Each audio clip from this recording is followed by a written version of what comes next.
For today's sewing tutorial, we are not judging that I'm covered in leaves. We went to the park and hunted for buckeyes.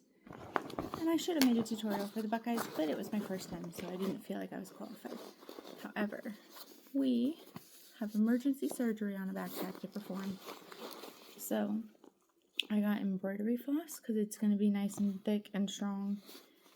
And I just fed it through a needle and tied a knot to have both strands at once.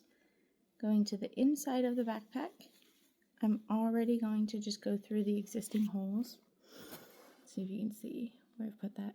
I'm going to start in one stitch that has not come undone yet, and that's where I'm going to anchor my thread.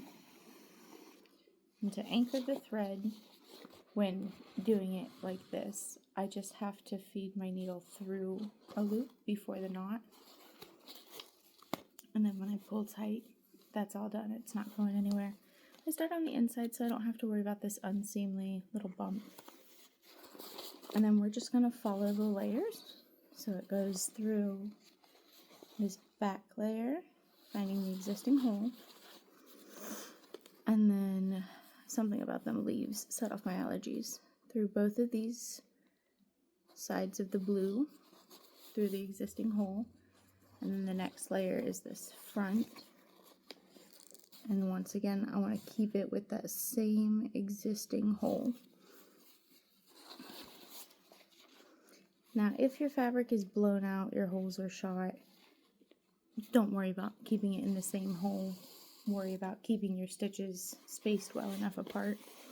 So this backpack was done going back and forth, but I want to do an overlock.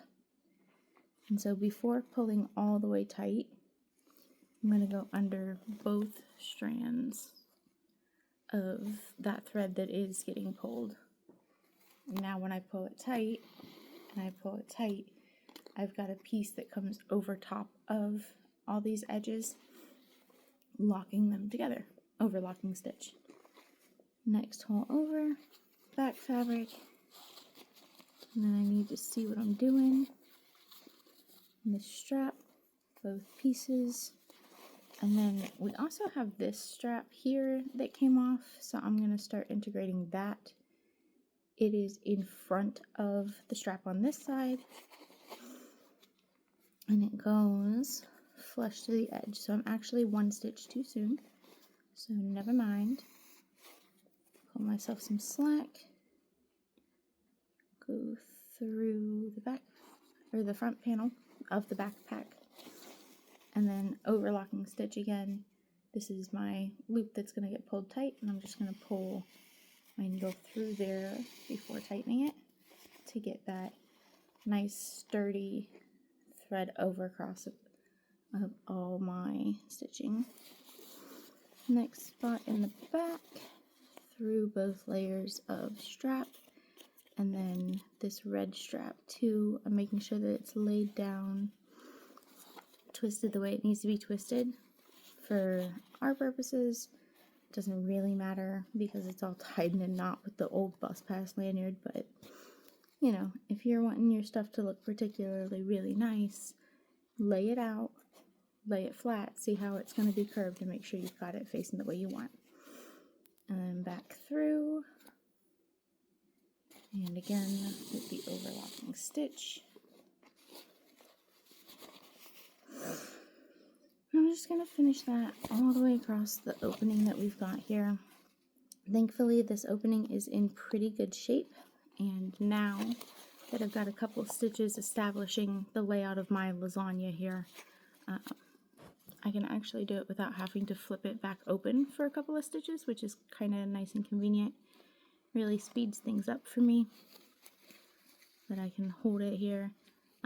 This here that I'm kind of curling out of my way was the old bias tape, and bias tape works the same way an overlocking stitch does. It's something that holds all your little raw edges together, keeps them from coming undone and from separating.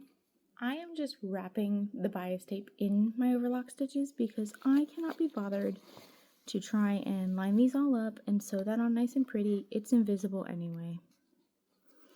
If it was visible or structurally necessary, maybe I would change my mind, but it's not.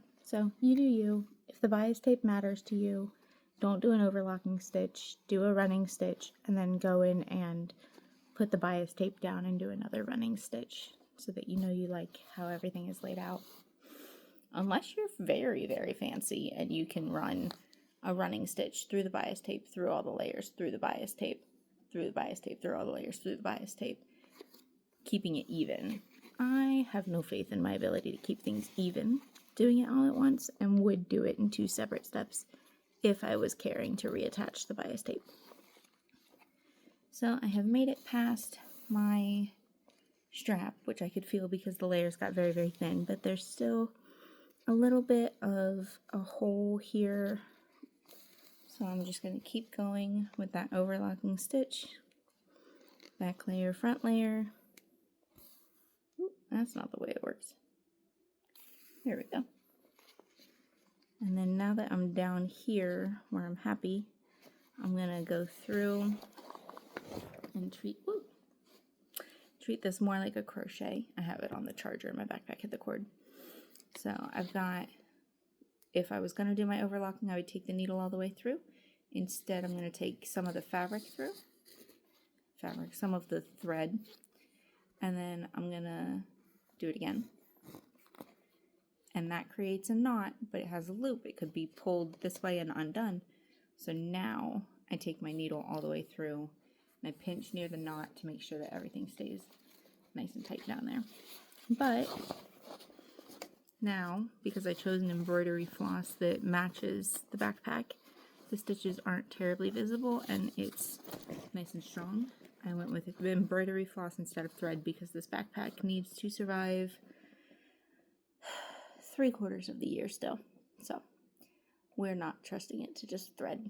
But hopefully now you know how to fix your kid's backpack when they rip the straps off.